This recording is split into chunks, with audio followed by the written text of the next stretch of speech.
হরে কৃষ্ণ কৃষ্ণ কৃষ্ণ হরে হরে, হরে রাম রাম রাম হরে হরে।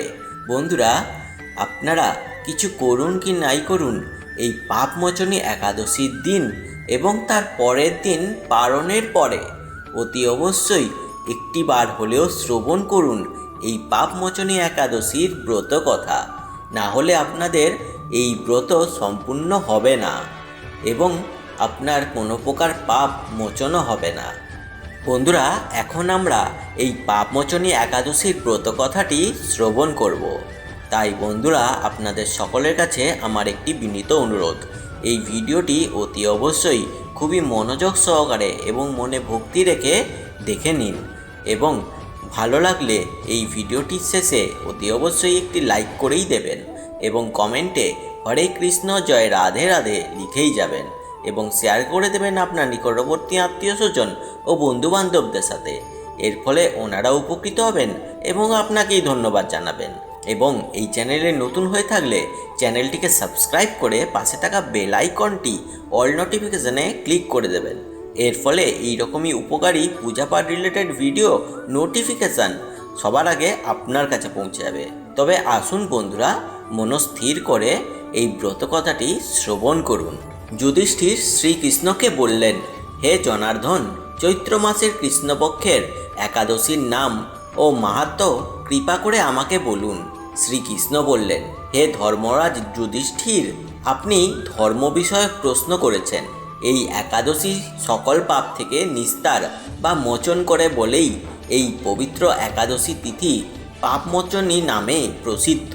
রাজা মান্দাব্য একবার লোমস মুনিকে এই একাদশীর কথা জিজ্ঞাসা করেছিলেন। তার বর্ণিত সেই বিচিত্র উপাখ্যানটি আপনার কাছে বলছি, আপনি মনোযোগ দিয়ে শ্রবণ করুন। প্রাচীনকালে অতি মনোরম চৈত্ররথ পুষ্প উদ্যানে মুনিগণ বহু বছর ধরে তপস্যা করতেন। একদিন মেধাবী নামে এক ঋষিকুমার সেখানে তপস্যা করেছিলেন। মঞ্জু ঘোষা নামে এক সুন্দরী অপ্সরা তাকে বশীভূত করতে চাইল, কিন্তু ঋষির অভিশাপের ভয়ে সেই আশ্রমে 2 মাইল দূরে অবস্থান করতে লাগলো। বীণা বাজিয়ে মধুর স্বরে সে গান করত। একদিন মঞ্জু ঘোষা মেধাবীকে দেখে কামবানে পীড়িত হয়ে পড়ে। এদিকে ঋষি মেধাবীও অপ্সরার অনুপম সৌন্দর্য দেখে মুগ্ধ হন। তখন সেই অপ্সরা মুনিকে নানা হাবভাব ও কটাক্ষ দ্বারা বশীভূত করে। ক্রমে কাম পরবশ মুনি সাধন ভজন বিসর্জন দিয়ে তার আরাধ্য দেবকে বিস্মিত হন। এইভাবে অপ্সরার সাথে কামক্রিয়ায় মুনির বহু বছর অতিক্রান্ত হলো। মুনিকে আচার ভ্রষ্ট দেখে সেই অপ্সরা দেবলোকে ফিরে যেতে মনস্থির করলেন।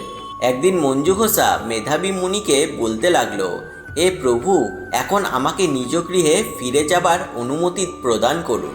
কিন্তু মেধাবী বললেন, হে সুন্দরী, তুমি তো এখন সন্ধ্যাকালে আমার কাছে এসেছ, প্রাতকাল পর্যন্ত আমার কাছে থেকে যাও। মুনির কথা শুনে অভিশাপের ভয়ে সেই অপ্সরা আরও কয়েক বছর তার সাথে বাস করল। এইভাবে বহু বছর মানে 55 বছর 9 মাস 7 দিন অতিবাহিত হলো। দীর্ঘকাল অপ্সরার সাথে সহবাসে থাকলেও মেধাবীর কাছে তা অর্ধরাত্রি বলে মনে হলো। মঞ্জু ঘোষা পুনরায় নিজ স্থানে গমনের প্রার্থনা জানালেন। মুনি বললেন, এখন প্রাতকাল, যতক্ষণ পর্যন্ত আমি সন্ধ্যা বর্ণনা না সমাপ্ত করি ততক্ষণ তুমি এখানে থেকে যাও। মুনির কথা শুনে ঈষৎ হেসে মঞ্জু ঘোষা তাকে বললেন, হে মুনিবর, আমার সহবাসে আপনার যে কত বছর অতিবাহিত হয়েছে তা একবার বিচার করে দেখুন।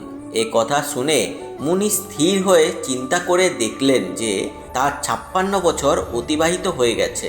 মুনি তখন মঞ্জু ঘোষার প্রতি ক্রোধ পরবশত হয়ে বললেন, হে পাপিষ্ঠে দুরাচারিণী, তপস্যার ক্ষয়কারিণী, তোমাকে ধিক, তুমি পিশাচী হও। মেধাবীর শ্রাপে অপ্সরার শরীর বিরূপ প্রাপ্ত হলো। তখন সে অবনত মস্তকে মুনির কাছে শ্রাপ মোচনের উপায় জিজ্ঞাসা করল। মেধাবী বললেন, হে সুন্দরী, চৈত্র মাসে কৃষ্ণপক্ষিয়া পাপমোচনী একাদশী সর্বপাপ ক্ষয়কারিণী। সেই ব্রত পালনে তোমার পিশাচত্ব দূর হবে। পিতার আশ্রয় ফিরে গিয়ে মেধাবী বললেন, হে পিতা, এক অপ্সরা সঙ্গ দোষে আমি মহাপাপ করেছি।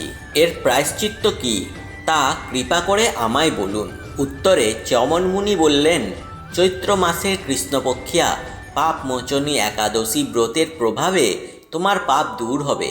পিতার উপদেশ শুনে মেধাবী সেই ব্রত ভক্তিভরে পালন করল। তার সমস্ত পাপ দূর হলো। পুনরায় তিনি তপস্যার ফল লাভ করলেন। মঞ্জু ঘোষাও ওই ব্রত পালনের ফলে পিশাচত্ব থেকে মুক্ত হয়ে দৈব দেহে স্বর্গে গমন করল। হে মহারাজ, যারা এই পাপমোচনী একাদশী ব্রত পালন করেন তাদের পূর্বকৃত সমস্ত পাপই ক্ষয় হয়। এই ব্রত কথা পাঠ ও শ্রবণে সহস্র গোদানের ফল লাভ হয়। বন্ধুরা, এই ছিল আজকের পাপমোচনী একাদশীর ব্রত মাহাত্ম্য কথা। আশা করছি বন্ধুরা আপনাদের এই ব্রত কথাটি খুবই ভালো লেগেছে এবং আপনারা অনেকটাই উপকৃত হয়েছেন। তাই বন্ধুরা, এখনও যদি এই ভিডিওটিকে একটি লাইক না করে থাকেন তবে অতি অবশ্যই একটি লাইক করেই যাবেন এবং কমেন্টে হরে কৃষ্ণ জয় রাধে রাধে লিখেই যাবেন। আর শেয়ার করে দেবেন আপনার নিকটবর্তী আত্মীয় স্বজন ও বন্ধুবান্ধবদের সাথে। আর চ্যানেলটিকে সাবস্ক্রাইব করে পাশে থাকা বেল আইকনটি অল নোটিফিকেশনে ক্লিক করে দেবেন। এর ফলে এইরকমই পূজাপাঠ রিলেটেড উপকারী ভিডিওর নোটিফিকেশান সবার আগে আপনার কাছে পৌঁছে যাবে। আপনারা সকলে ভালো থাকবেন এবং সুস্থ থাকবেন আর ঈশ্বরের নামগান করতে থাকবেন। হরে কৃষ্ণ জয় রাধে রাধে।